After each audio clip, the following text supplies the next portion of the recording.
Bom, boa noite a todos. É um prazer ter vocês aqui nessa mais nova aula, mais uma atualização Covid-19. Dessa vez com o Dr. José Marconi, explanando para a gente sobre o tema bastante complexo, bastante árduo e bastante curioso, que são as disfunções cardiovasculares, o acometimento cardiovascular no Covid-19. Então, peço a todos novamente que mantenham os microfones desligados e tenham uma boa aula.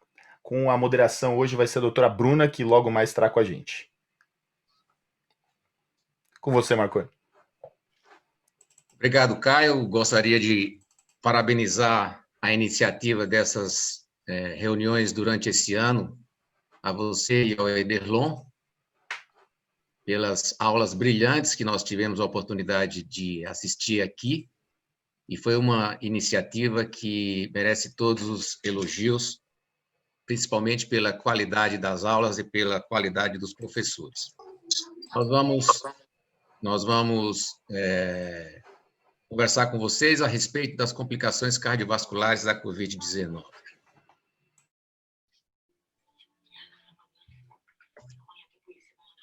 Como de conhecimento de todos, a pandemia surgiu em dezembro de 2019, foi decretada pela OMS em janeiro como uma pandemia. A sua taxa de letalidade hoje gira em torno de 2,3%, porém a letalidade é maior em pacientes com doença cardiovascular, chegando a 10,5% na população geral, nos pacientes diabéticos e nos pacientes com hipertensão arterial. Para fazer essa aula, eu fiz uma pesquisa no PubMed a respeito do coronavírus, utilizando essas palavras-chave, e não é surpresa, mas nós vimos que tem mais de 63 mil artigos publicados sobre coronavírus. Nós refinamos essa pesquisa para problemas cardíacos, para problemas cardiovasculares, mais de 26 mil resultados. Nós especificamente colocávamos infarto do miocárdio, cardiomiopatias, mais de 2 mil publicações. Especificamente, tratando-se de cardiomiopatias, cerca de 300 publicações desde o início da pandemia. Alguns estudos mostram que a prevalência de fatores de risco cardiovasculares é mais elevado nessa população: diabetes, hipertensão, doença cardiovascular prévia, dislipidemia. E como nós vamos ver, esses fatores são predisponentes de pior prognóstico em pacientes com COVID. Numa análise de Piazza, essa é a mais recente, por isso que eu coloquei aqui, que foi publicada agora em novembro, ele analisou a possibilidade, a prevalência, na realidade, de eventos embólicos arteriais e venosos, de eventos cardiovasculares maiores, como morte cardíaca, infarto, e de tromboembolismo venoso sintomático, em 3 grupos de pacientes. E, como nós podemos ver, a prevalência de eventos tromboembólicos e arterial.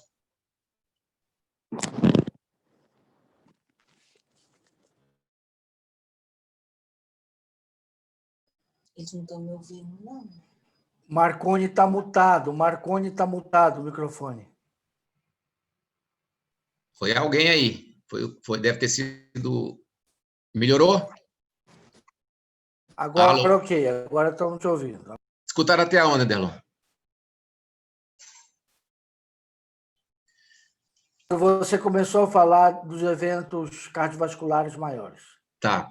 Então, nesse estudo do Piazza, publicado agora em novembro, ele avaliou as complicações, principalmente tromboembolismo venoso e arterial, eventos cardiovasculares maiores como morte e infarto, e sintomas de tromboembolismo venoso sintomático, e foi visto que esse tipo de complicação embólica é extremamente mais elevada nos pacientes que internam e necessitam de terapia intensiva, 35% para para tromboembolismo venoso e embolia arterial, 45%, praticamente 46%, para eventos cardiovasculares maiores e 27% para tromboembolismo venoso sintomático nos pacientes que internaram na UTI.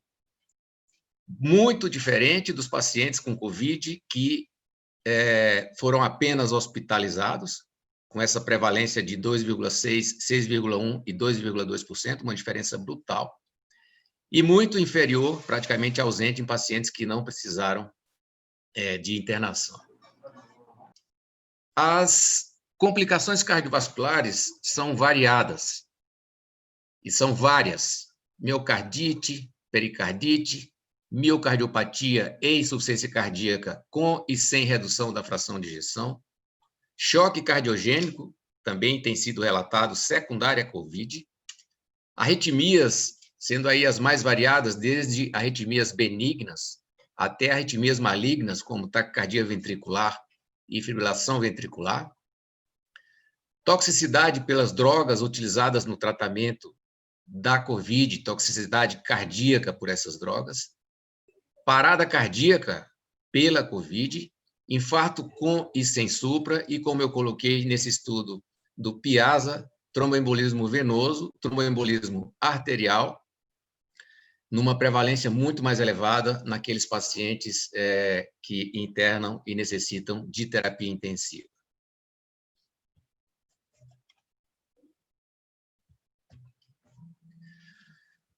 A fisiopatologia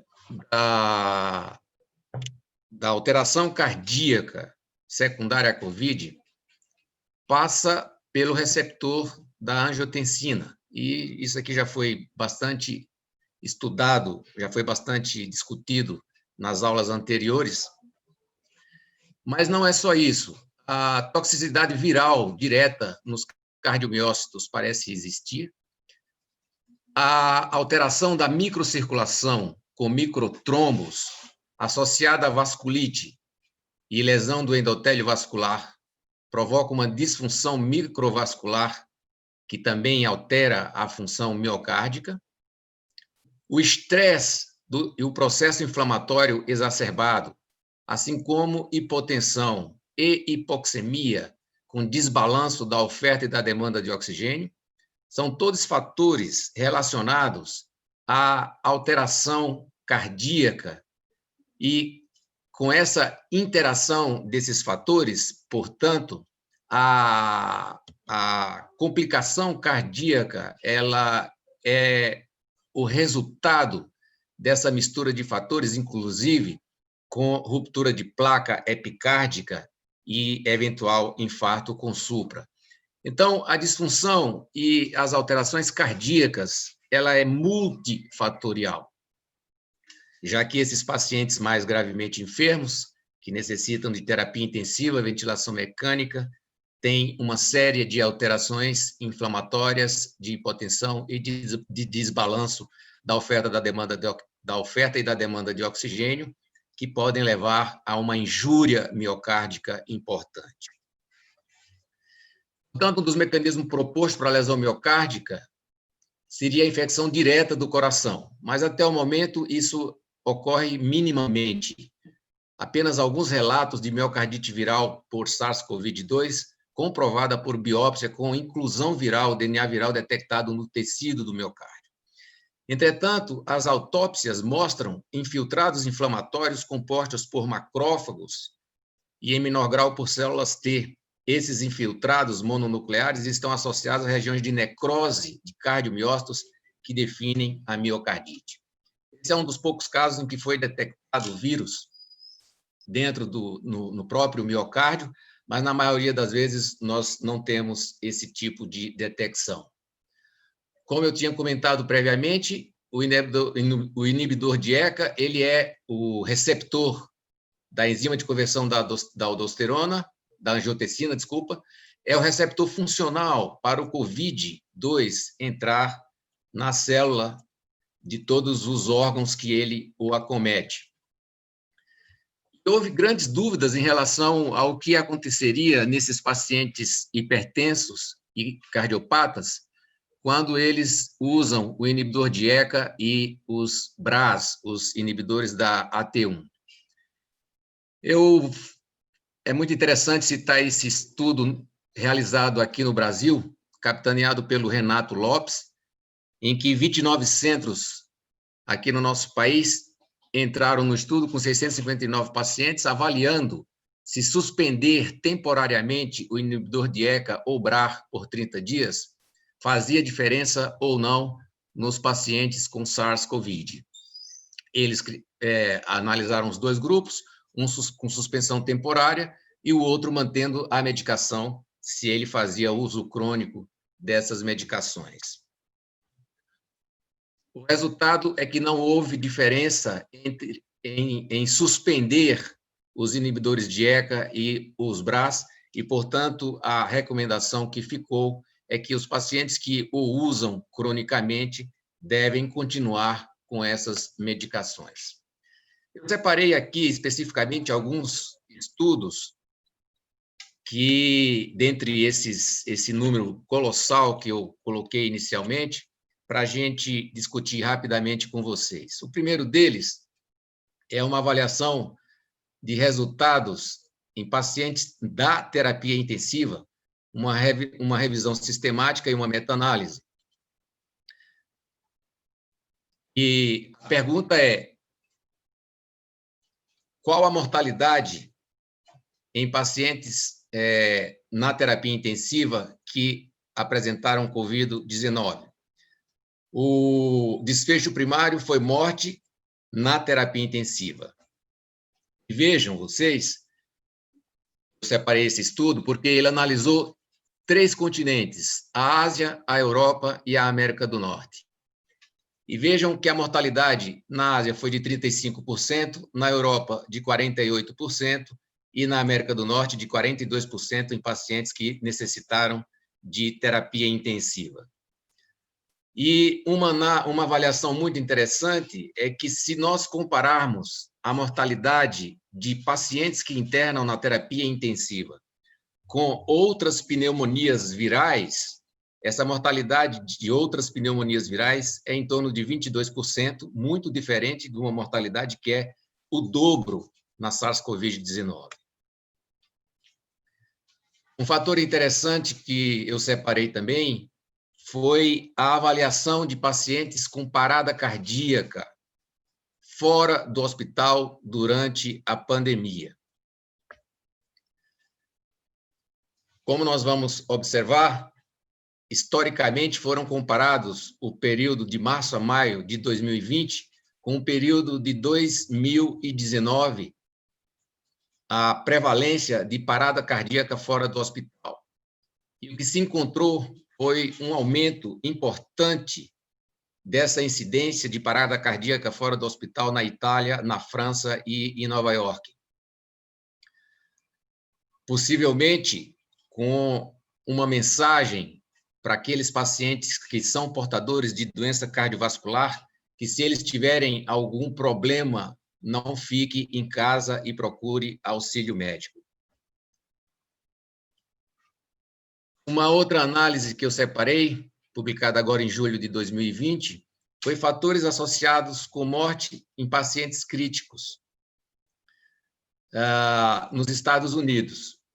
Foi também um estudo de coorte com 2.215 pacientes. O desfecho primário foi mortalidade hospitalar em 28 dias e foram analisadas quais as variáveis que independentemente associadas a essa mortalidade.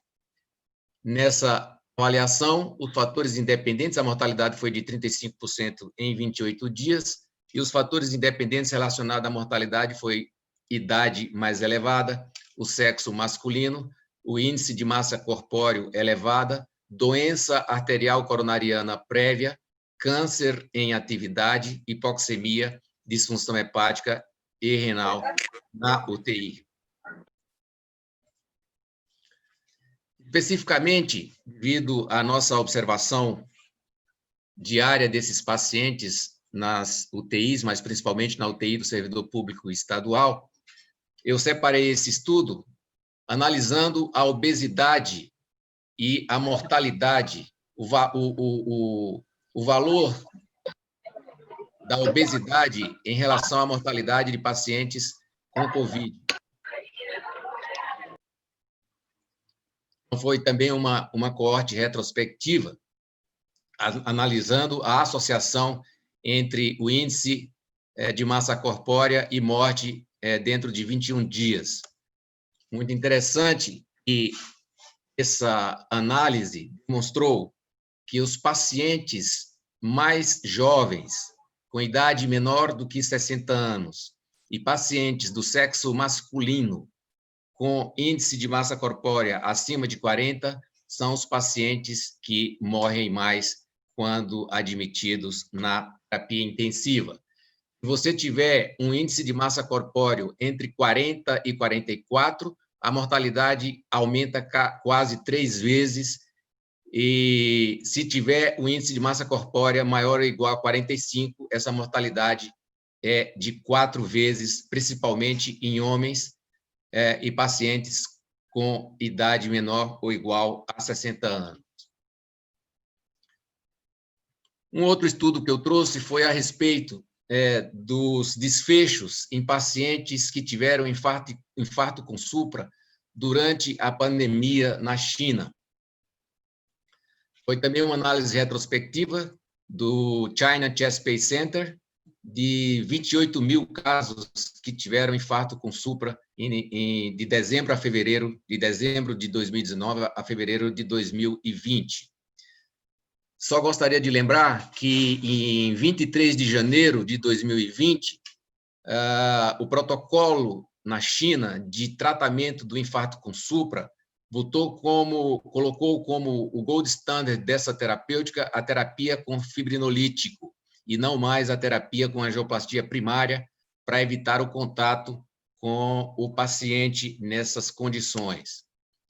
E o que se viu nessa análise foi que o número de infarto com supra, houve uma redução de 26% no número de infarto com supra, uma redução de 50% nas angioplastias primárias, sem um aumento significante no tempo de reperfusão, mas um aumento de 20% na mortalidade, sem um aumento de sangramento. E a conclusão que eles chegaram é que o infarto com supra, durante a pandemia, foi bastante atingido em termos de terapêutica e em termos de mortalidade. Possivelmente, um fator que deve se levar em consideração é a demora na chegada da procura do paciente por medo de ir ao hospital, e também a reperfusão que foi modificada de fibrinolítico para angioplastia. Essa outra análise é dos Estados Unidos, em que foi avaliada o tratamento, os tipos de tratamento, a abordagem do paciente com infarto com supra durante a pandemia, como é que ele estava sendo tratado nos Estados Unidos, e também foi uma análise retrospectiva em 6 estados americanos. O importante é que foi uma análise de mais de 15 mil pacientes, 33% com infarto com supra e 67% com infarto sem supra, hospitalizado de dezembro de 2019 a maio de 2020. Veja que houve uma diminuição na taxa de infarto a partir de fevereiro, basicamente, e uma taxa de mortalidade observada versus a esperada muito mais elevada no período de infarto com supra no período da pandemia, mas não entre os pacientes com infarto sem supra. E notem que aqui a estratégia de reperfusão não foi mudada como foi na China. E a conclusão que eles chegam é que a taxa de infarto diminuiu drasticamente no início da pandemia, mas a mortalidade por infarto com supra aumentou, possivelmente secundário a uma demora no tempo de reperfusão desses pacientes e a demora no primeiro contato médico. Gostaria de chamar a atenção também para essa análise de anticoagulação entre pacientes hospitalizados com COVID e também o tromboembolismo venoso após a alta desses pacientes. O risco de tromboembolismo varia em torno de 40% a 46% em pacientes hospitalizados. Como prevenir o tromboembolismo nesses pacientes? Qual dose de anticoagulante? O que é que acontece no pós-alta? Então, pacientes adultos hospitalizados com COVID de março a abril de 2020 em 5 hospitais de Nova York. A pergunta: uso terapêutico ou uso pleno de heparina versus uso profilático ou não anticoagulação tem influência na mortalidade, intubação ou sangramento desses pacientes? O que foi observado é que os pacientes que usaram terapia profilática de heparina ou terapêutica plena de heparina tiveram uma redução da mortalidade hospitalar, assim como uma redução na intubação quando internados em terapia intensiva. Às custas, óbvio, de um aumento discreto, mas estatisticamente significante, de sangramento maior na heparina terapêutica de 3%, na heparina profilática de 1,7% e sem heparina de 1,9% nessa análise. Uma conclusão de que a anticoagulação preveniu trombose, preveniu a formação de trombo. A taxa de sangramento foi baixa. E, obviamente, há uma necessidade de novas avaliações, principalmente com os novos anticoagulantes, coisas que já estão sendo realizadas aqui no Brasil e também em outros países. Essa outra análise avaliou pacientes que tiveram alta pós-Covid, que foram seguidos até 17 de junho em 2 hospitais em Londres. A pergunta é: qual o risco de trombose venosa, de tromboembolismo venoso e pulmonar no paciente pós-alta de COVID? Ele fez uma comparação com uma população de 18 mil altas de Londres em 2019, e o que se observou, que é bastante interessante, é que não houve diferença na prevalência de trombose venosa profunda e embolia pulmonar nos pacientes que tiveram alta de COVID versus os pacientes de uma análise histórica do ano de 2019. Portanto, o risco de tromboembolismo pulmonar e trombose venosa no paciente pós-COVID parece baixo na população de uma maneira geral, mas nós sabemos que existe uma população de maior risco e que precisa ser analisada, esse tipo de população ser estratificado de acordo com o risco em si da população, já que esse grupo de pacientes com COVID é bastante heterogêneo. Eu trouxe essa tabela porque é uma tabela que adapta as doses de enoxaparina com o peso do paciente e com a insuficiência renal. São os 2 fatores muito importantes e mais importantes para complicações e, eventualmente, também para a ineficácia da terapêutica. O peso do paciente quando nos extremos e a insuficiência renal. E eu achei essa ideia bastante interessante, porque eu já vinha sentindo uma necessidade de adaptação de doses, não só nos pacientes de COVID, mas principalmente em pacientes de baixo e alto peso e em pacientes que têm insuficiência renal. Então, enoxaparina para pacientes menores do que 50 quilos, dose profilática, 20 miligramas. Pacientes de 50 a 100, 40. Pacientes acima de 100 até 150, 40 duas vezes ou 80 uma vez. E pacientes acima de 150, 60 miligramas duas vezes ou 120 uma vez.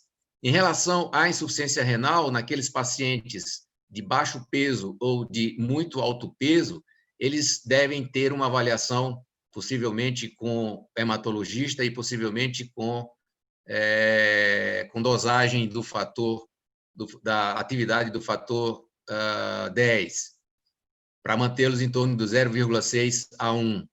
E nos pacientes intermediários 50 a 100 e de 100 a 150 quilos, mas que tem um clearance de creatinina entre 15 e 30, a dose diária de enoxa de 20.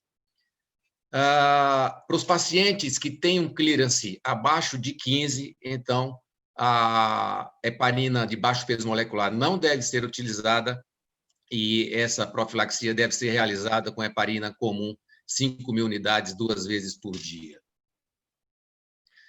Então, a profilaxia para tromboembolismo venoso e trombose venosa profunda é para todos.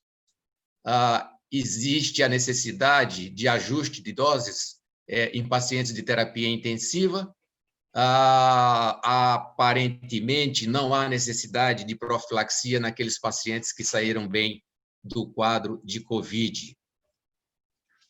Uma outra análise que eu gostaria de avaliar com vocês é o pós-COVID de pacientes graves ou com gravidade intermediária. Quais são as sequelas que esses pacientes vão ficar do ponto de vista cardíaco, do ponto de vista pulmonar e do ponto de vista renal? Então, aqui é só uma demonstração de que esses pacientes têm alterações no pós-COVID. Nessa análise, 100 pacientes da Universidade de Frankfurt com COVID foram avaliados depois de 2 semanas de saírem do quadro de COVID com ressonância magnética. A média de idade deles era de 49 anos, 53% do sexo masculino. 33% foram hospitalizados, apenas 2% ventilados, 15% tinham troponina elevada. E o que se observou nessa população, se vocês observarem nesse box plot da ressonância, o box plot da direita, são 4 em cada quadro, o da direita mostra os pacientes hospitalizados com COVID e a alteração na ressonância magnética. 78% dos pacientes apresentaram alguma alteração cardíaca na ressonância magnética com gadolínio. 3 pacientes foram submetidos à biópsia e verificou-se uma inflamação linfocítica, mas sem o genoma do vírus. Existem ainda algumas perguntas que não foram respondidas, né? Se a COVID altera também músculos não cardíacos, qual é a implicação clínica dessa alteração, dessas anormalidades na ressonância magnética e como esses pacientes devem ser seguidos. E aqui eu estendo não só para a parte cardíaca, mas também para os outros órgãos acometidos, principalmente a parte pulmonar. Então, a avaliação cardíaca do paciente com suspeita de COVID inicial deve incluir eletrocardiograma, gasometria arterial com lactato, dependendo do contexto, dedímero, hemograma, avaliação de funções renal e hepática, fatores de coagulação, troponina, CPK, ferritina, DHL, interleucina e, obviamente, eletrólitos. A tomografia se aplica em alguns casos, principalmente nos casos mais importantes. Aqueles com indicação de internação deverão ser submetidos a ecocardiograma na sala de emergência ou nas primeiras horas da admissão hospitalar. A ventilação é recomendada, e todo mundo, não vou entrar aqui no tipo de ventilação, nós já discutimos isso, e a oxigenação por membrana extracorpórea, a ECMO, pode ser necessária em pacientes com insuficiência respiratória aguda refratária às medidas que nós habitualmente fazemos nesse caso. Um fluxograma sugerido aqui no Brasil para pacientes com COVID suspeita ou confirmada, um fluxograma proposto para avaliar a avaliação cardíaca do paciente com suspeita de COVID. Nos pacientes que têm fatores de risco, principalmente obesidade, diabetes, hipertensão, ou têm doença cardiovascular estabelecida, doença arterial coronariana, se esses pacientes a resposta for sim, os sintomas forem leves e o eletrocardiograma e a troponina forem negativos, cuidados habituais. Eletrocardiograma ou troponina positivas, avaliar a necessidade de UTI, eco e monitorização cardíaca. Se esses fatores de risco para doença cardiovascular, repetindo, obesidade, diabetes, hipertensão, dislipidemia ou doença cardiovascular estabelecida, forem presentes e os sintomas forem moderados a grave, o eletrocardiograma e a troponina forem negativos, esse paciente, mesmo assim, ainda precisa ficar internado e realizar eco inicialmente e no segmento. Se a troponina e o eletrocardiograma forem positivos, ele deve ir para a UTI, fazer eco e monitorização cardíaca. Se esses fatores de risco já citados estiverem ausentes, os sintomas forem leves, esse paciente deve ir de alta.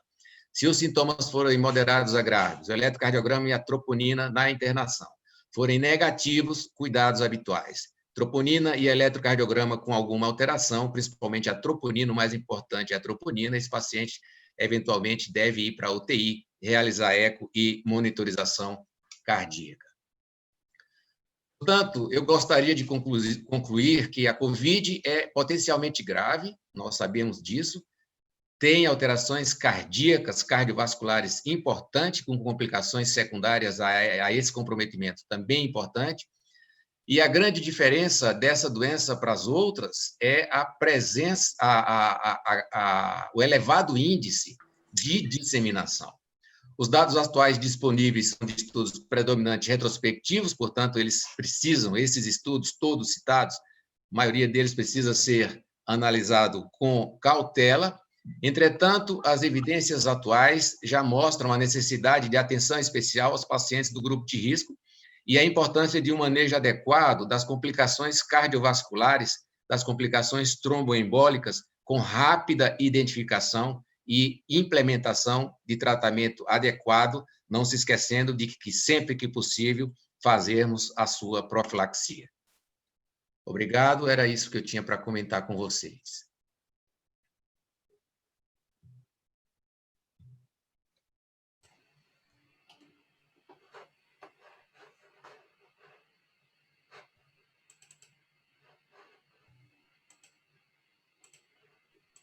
Caio? Oi, pessoal. Olá a todos. Bruna, está aí com a gente? Vamos lá. Vamos lá. Tô sim.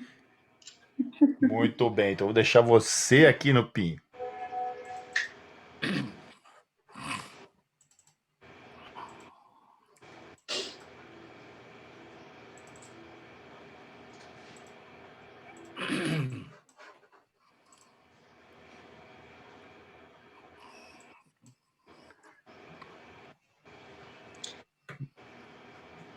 Pessoal? Bela aula, doutor Marconi. Oi! Deixa eu colocar aqui. Temos perguntas?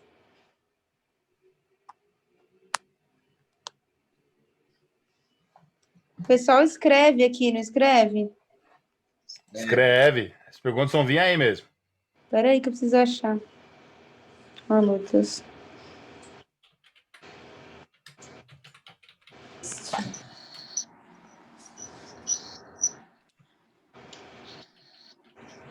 Posso fazer uma pergunta? Deve.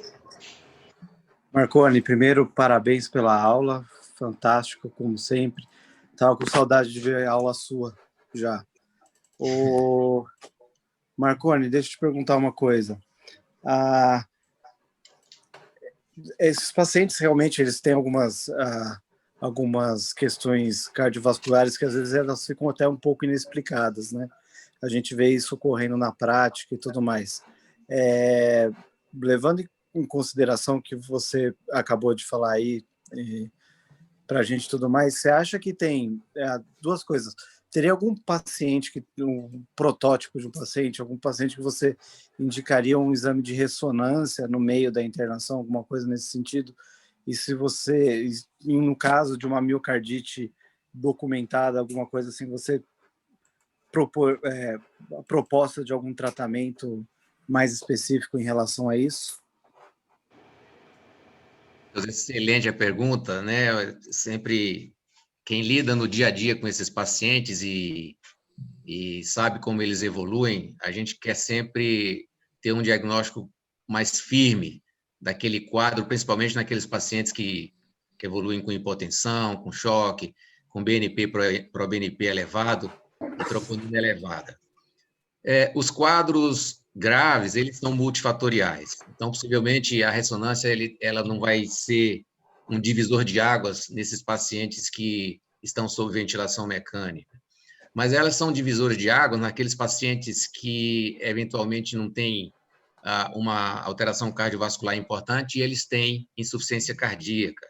Eles não são portadores de doença coronariana prévia, eles não são portadores de insuficiência cardíaca prévia, mas eles apresentam uma dilatação com fração de ejeção baixa. Então, eventualmente, eu acho que num grupo desses pacientes, a ressonância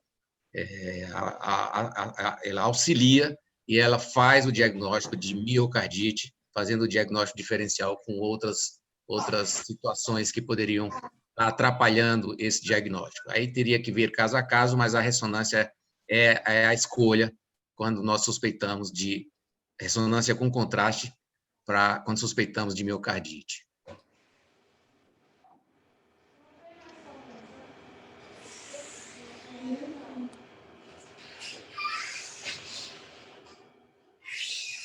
Marconi, Oi.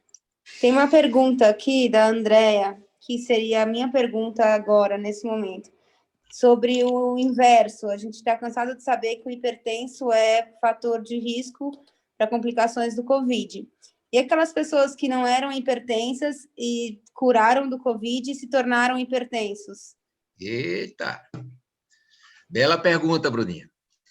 Da Andrea também.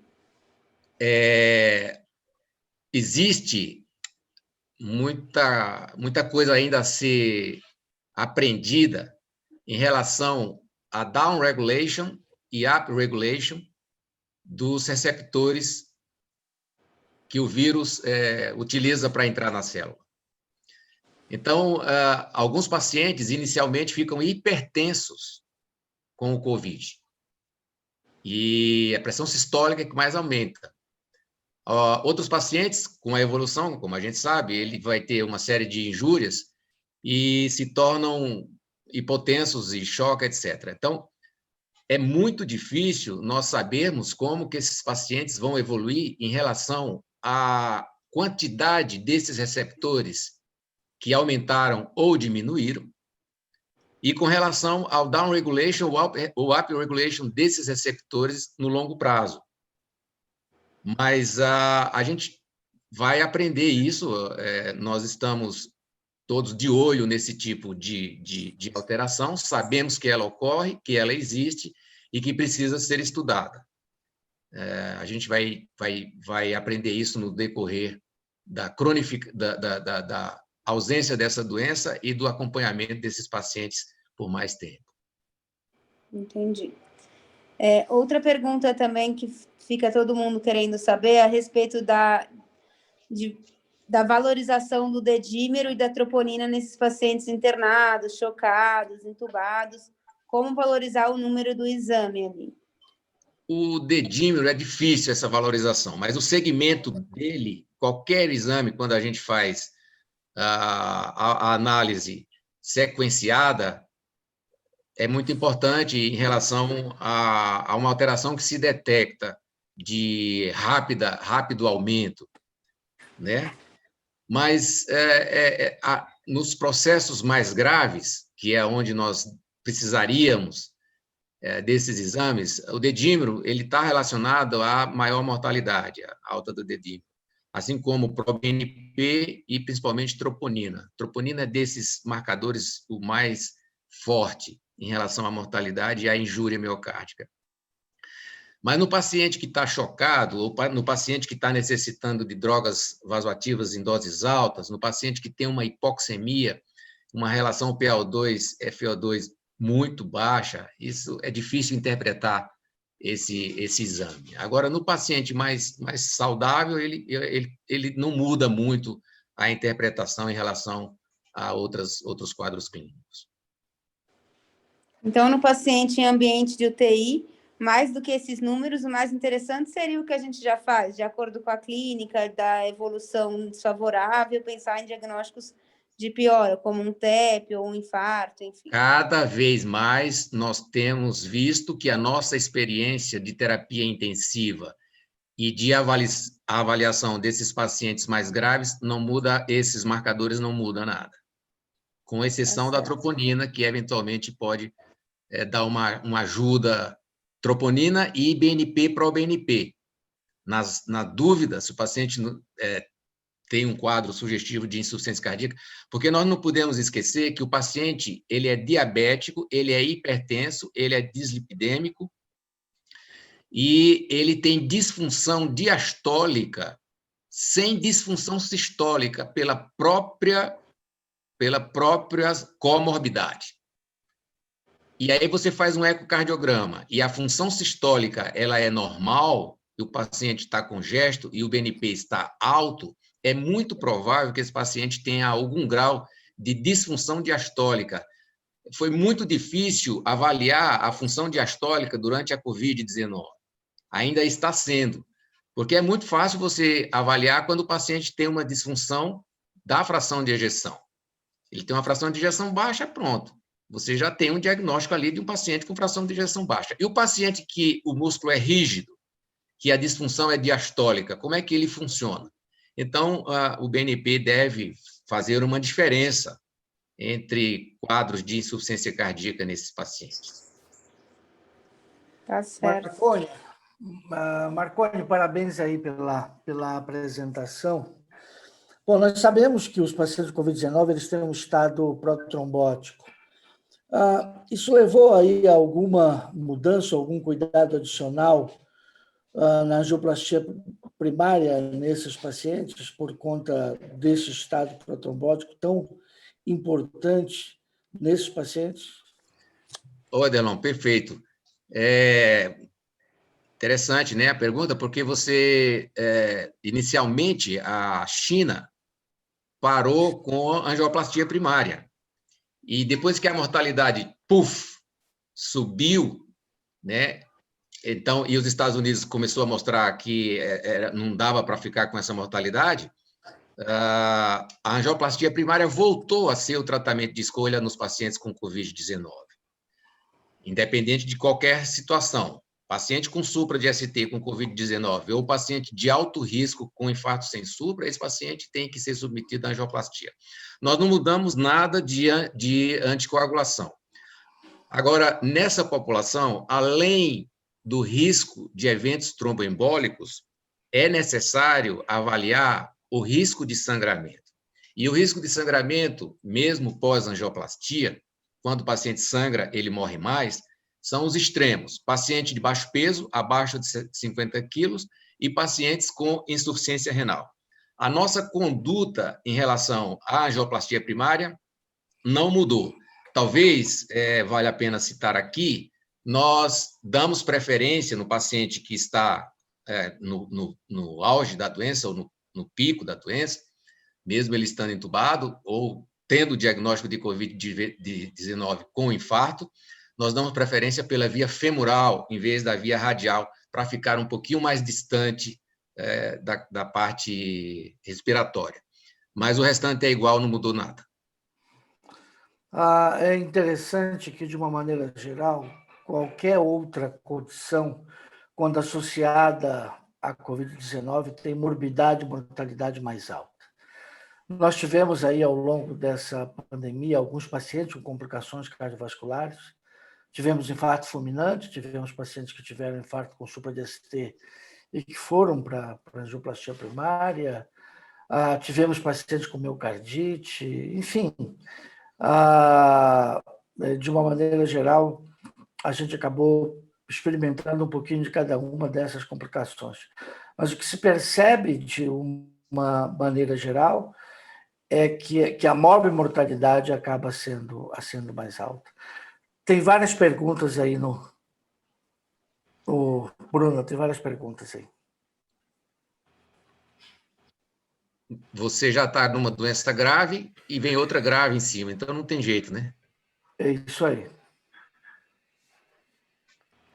Tem algumas perguntas da plateia aí, né? Tem pergunta sobre como acompanhar esses pacientes pós-Covid. Se teriam algum consenso sobre fazer após alta eco em 1 mês, 3 meses, se aquele cara assintomático que não teve nada, se tem indicação depois de fazer mapa, algum eco. Bruninha, na parte de consultório particular, nós já estamos pegando os pacientes pós-Covid. Eu acho que todo paciente merece uma análise da parte pulmonar ventilatória. Eu tenho visto que alguns pneumologistas têm pedido tomografias mais tardiamente, e nos pacientes que tiveram um quadro um pouquinho mais grave, vale a pena, com certeza, fazer uma análise do que sobrou de eventuais sequelas para a parte cardiovascular também. Então, de rotina, para esses pacientes que tiveram sua ventilação mecânica, tem pedido no consultório prova ventilatória, mas ainda não existe nenhuma diretriz determinando como esses pacientes devem ser acompanhados. E não pode se esquecer da sintomatologia do paciente. Você tem que ir atrás do que o paciente está tendo. Se ele saiu da Covid, mesmo que tenha sido um quadro grave, mas ele já está andando, já está subindo ladeira, já está subindo escada, está sintomático, está super bem, então você tem, obviamente, individualizar por causa do custo de todos esses procedimentos, né? Não creio que esses exames vá mudar, com exceção de uma insuficiência cardíaca, mas eu não creio que vá mudar em termos de terapêutica. Tem sabe? A clínica, né? Deixa eu ver aqui. Acho que a Lívia perguntou sobre no reflow. Não tem diferença, Lívia, dos pacientes com COVID, da presença de no reflow. O no reflow, ele tem relação com os pacientes que estão hipotensos ou com necessidade de drogas vasoativas mais elevadas, ou mesmo choque, aí sim. Aí o no reflow é maior. E na realização da angioplastia tardiamente. Então, esses pacientes têm mais no reflow quando você dilata e põe stent. Mas pela doença em si, não. Pelo menos é essa a nossa percepção.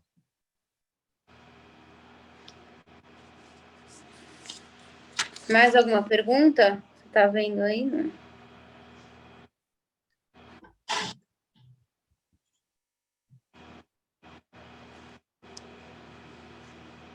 É isso, né? Acho que sim.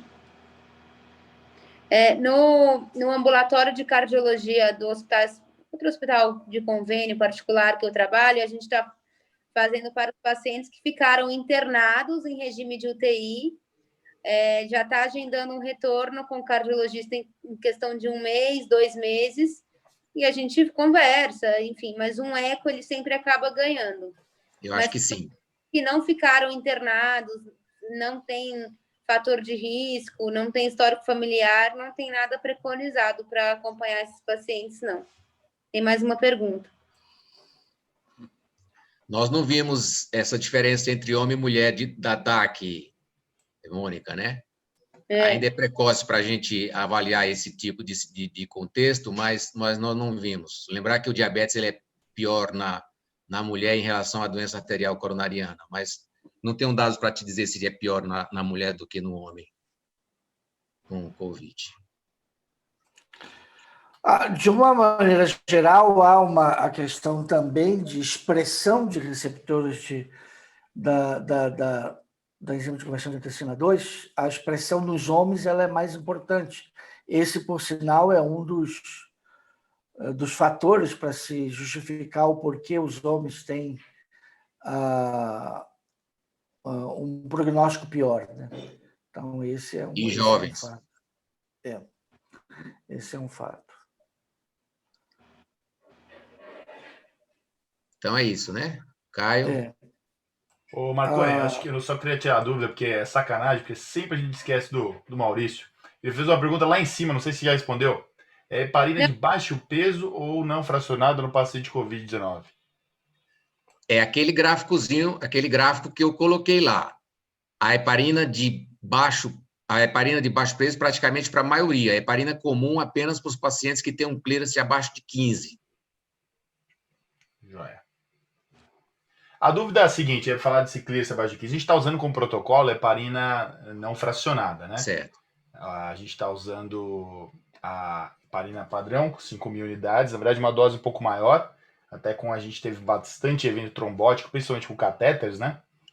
E aí fica aquela dúvida. No começo, principalmente quanto maior o tempo de ventilação mecânica, era inevitável para a gente que o paciente vá para a diálise e a disfunção renal ocorra. Aí a gente fica meio que tendente a usar a heparina não fracionada quando o paciente vira um paciente mais crítico, né? Então, fica só essa dúvida nesse ponto, se existe realmente algo melhor do que a outra. Acho que a funcionalidade é semelhante, né? Não tem grandes diferenças. Não tem diferença em termos de eficácia. A diferença é que a plaquetopenia é muito mais elevada, mas em torno de 5%. Com a heparina comum, quando ela é profilática, essa prevalência cai drasticamente. A única diferença, basicamente, é na prevalência de plaquetopenia. Não estou falando nem de plaquetopenia associada à heparina HIT, estou falando de plaquetopenia de uma maneira geral. É a única inviabilidade da heparina comum. Mas em pacientes com risco de sangramento, não se esqueçam, a heparina comum tem antídoto, que é inativa imediatamente. A heparina de baixo peso ela é inativada pela protamina, mas só em 50%. O Marconi, Perfeito. até por conta dos comentários acerca do segmento ambulatorial dos pacientes, acho que a miocardite, que foi uma coisa que a gente, no início, se preocupou muito mais com ela no período da fase aguda da doença, e agora parece que a gente tem visto muito mais casos mais tardios, né? A preocupação com a miocardite sempre existiu, né? Mas existe uma miocardite, mas não existe o vírus lá no contexto. E nós não sabemos como é que os pacientes vão se apresentar ao longo do tempo, quando eles tiveram, com certeza, algum comprometimento miocárdico, caracterizado por infiltrado de linfócitos, macrófagos, e com necrose miocárdica, com não só injúria, mas necrose mesmo, do miócito. Esses pacientes vão evoluir com fibrose. O quanto eles têm ou vão recuperar desse quadro ao longo do tempo, nós não sabemos. E tardiamente também a gente não tem ainda, porque a prevalência não parece ser tão alta. Nos casos graves, sim, mas nos casos menos graves, não. Porque é uma mistura de fatores a injúria miocárdica, né? Sim. Perfeito. A Andréa, aproveitando que a Bruna voltou, vou deixar a Bruna falar aqui, mas a Andréa perguntou, a doutora Andréa perguntou, que já que a gente entrou no assunto de anticoagulante, de qual seria o ideal para a gente fazer a profilaxia, a experiência de anticoagulantes orais na UTI. Anticoagulantes orais, eles, em princípio, não devem entrar muito na UTI. Mas fora do contexto de TEP e TVP. Fora desse contexto de TEP e TVP. Né? E, obviamente, profilaxias de cirurgia de quadril e cirurgia de joelho. Nesse contexto de uma situação protrombótica, como nós vimos que acontece na COVID, precisa de estudos, e os estudos estão em andamento com os novos anticoagulantes. Então, essa semana mesmo eu conversei com o Ederlon a respeito do Fux, que está fazendo um estudo com os novos anticoagulantes. Então, nós não temos dados sobre isso, mas num episódio de TEP e TVP confirmados, eu acho que tem espaço para os novos anticoagulantes, partindo do contexto da não-Covid. A propósito disso, na semana passada saiu publicado no New England um estudo brasileiro comparando rivaroxabana versus cumarínico na anticoagulação de pacientes com prótese mitral e fibrilação atrial. E o resultado foi de não inferioridade, né? É o único, viu? Nesse contexto é o único. No contexto de prótese, é o único estudo que mostrou essa não inferioridade da rivaroxabana. É o único. Todos os outros mostrou inferioridade. O Varfarin. Estou falando no contexto de prótese, né? De alguma forma, esse estudo acabou tirando um pouquinho a rivaroxabana daquela posição de que ela está só vinculada a evento venoso. Então, Sim. Esse é o primeiro estudo que trouxe ela para o lado de cá, né? Exatamente. Mas precisa ter cuidado aí, porque todos os outros foram negativos, ou seja, não é que os novos anticoagulantes não são inferiores, eles são piores. Em prótese mitral ou aórtica, é nesse contexto que nós estamos colocando, não é em fibrilação atrial, nem TEP, TVP.